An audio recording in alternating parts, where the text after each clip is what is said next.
The pivotal day in my life was the 10th of March 1971.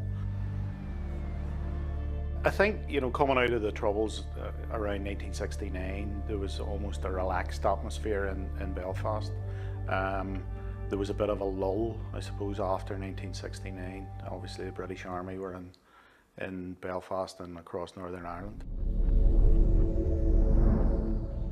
But things began to crank up again in terms of attacks on security forces, attacks on specific targets.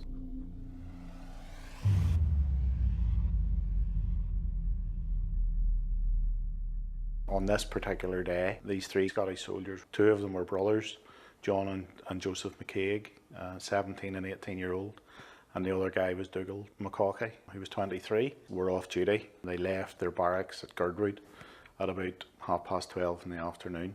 They were due to come back to barracks about 6:30. And like squaddies do, they went out to get a couple of pints.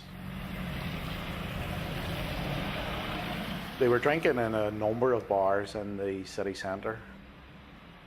Mooney's, Bodega, and they ended up in Kelly's Cellars. They were squaddies, so short hair, all spoke with Scottish accents, and I suppose probably stuck out like a sore thumb. And quite, I'm sure, in the course of conversations that they would have had, they would have indicated that they were soldiers, or it would have come across that they were soldiers. The story is that about 6:30, they were, along with two men, that they were invited to a party. Obviously more alcohol and probably a few girls thrown in, and they left the Kelly Cellars about 6:30 on the Wednesday evening. And they were driven to Whitebray at Ligoneel.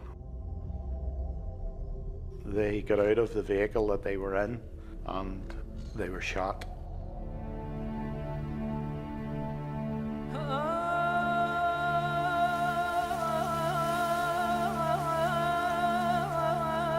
One was shot once, one was shot twice, and the third was shot 3 times, all in the back of the head. They were found probably within 10 or 15 minutes of them being shot. There were a number of young children who came upon them, as did a local resident who had driven up Whitebray. From what the HET report says, that those who left the bar with them may not necessarily have been the shooters. So it's quite possible that those who abducted them brought them to Whitebray, and those who shot them were lying in wait for them to arrive. Later that night, people were aware that there had been a shooting at Whitebray or at Ligoneel, and it was more the next day, sort of news broadcast, radio, TV, and then sort of following up with the usual paper outlets, Belfast Telegraph, Irish News, Newsletter, that were showing the scenes of where the boys were murdered. There was, I suppose, a degree of shock, probably. I mean, that's maybe a bit blasé to say, bearing in mind that we'd been through the Troubles, the beginning of the Troubles in terms of 1969, 1970, but there was disbelief, and then there was anger, and then there was, I suppose, the people were, grieving for the families. So there were cards being dropped at the barracks. There were people coming up with boxes of biscuits and buns and all sorts of things. Just people trying to say that they were obviously thinking about their colleagues at this particular time. It certainly enraged people, the brutality of their murder, the fact that they were so young, 17, 18 and 23. I suppose from a personal point of view, I would have been around the same age at the time of their murder. Within a couple of days, the pub that would have been on White Bray was actually blown up, and within I think a day or two, I think the UVF actually claimed responsibility for it. But in actual fact, I don't think that pub itself had anything. There was no connection with it. It was the pubs in the city centre, and it was the Republicans from Ardoyne who had actually targeted the three boys. On the day of their funerals, literally Belfast came to a standstill. There were about 25,000 people at the cenotaph beside the City Hall. Workers down tools in Gallagher's tobacco factory, in Mackey's, in the shipyard, the power station at Kilroot. People made their way to the War Memorial in Carrickfergus from there, and there were services held across the city.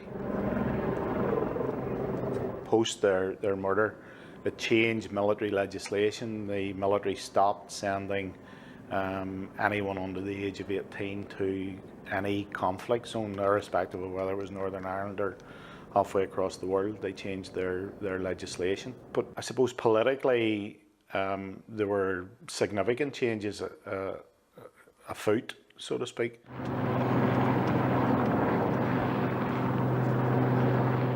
The level of violence that was being visited upon the community by the Provisional IRA was on the increase quite significantly, and in fact, I suppose by the end of 1971, there were significant numbers of people who had been murdered, either directly being shot or indirectly as a result of bomb attacks.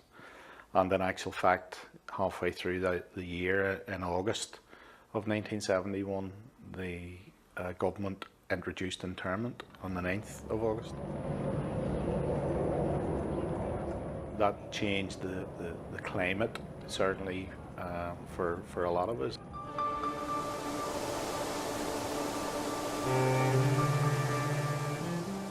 Over the years from 1971, when the boys were murdered, to now, the people who lived around Ballysillen and Leganeel would have laid flowers at White Bray on the anniversary of their death. And more recently, the Old Park Cave Hill branch of the Royal British Legion mounted a fundraising campaign to actually build a permanent memorial, and we now actually have two memorials. There's one which is a stone cairn at the site, or as close to as based on the photographic evidence that we had to where the boys were murdered.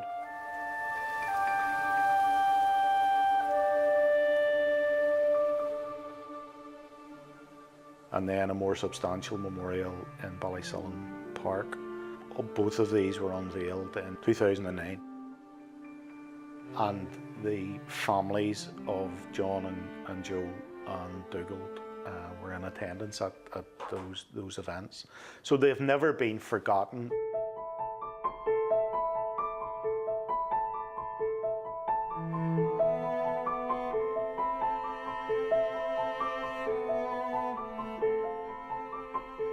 I talk about it as a pivotal day in my life, but it was a pivotal day for the people of Northern Ireland. It changed people's lives because it quite literally was the first step towards the abyss that people continually talked about. It certainly changed people's lives quite dramatically.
our stride. They're sleeping in heavenly peace, sleeping in heavenly peace. Now the three lay together in that dark country road, still friends by death. They stood by the code for serving our country with honor and pride. Yes, be grateful in Belfast, they stood by our side. They're sleeping in heavenly peace, sleeping in heavenly peace. To the people in Scotland, my God, what a blow. They can't understand who could sing so low. They think here in Belfast there was nothing but scorn for the Queen's colours these three boys had worn. If only they knew how we cried when we learned how these boys had died. We must stand firm in Ulster. We must make a play.